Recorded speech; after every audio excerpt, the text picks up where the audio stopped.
Alam mo kung ano yung maganda kapag nasa probinsya ka? Yung parang sobrang layo mo sa problema.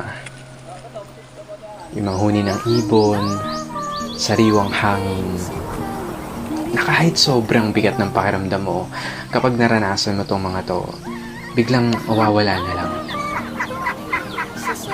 Yung magandang tanawin, tapos yung palaya na ginawa niyong palaruan ng mga kaibigan mo. Sarap talagang bumuhay sa probinsya, no? Yung para talagang napakalayo mo sa problema. Yung parang napakalayo mo sa malupit na sistema ng mundo. Na kapag nasa probinsya ka, mararamdaman mo talaga yung halaga ng sarili mo kesa sa iba. At mapapasabi ka na lang na there's no place like home or like probinsya. At ikaw na nanonood nito ngayon, masaya ako at naparamdam ko sa'yo ang pamumuhay sa isang probinsya.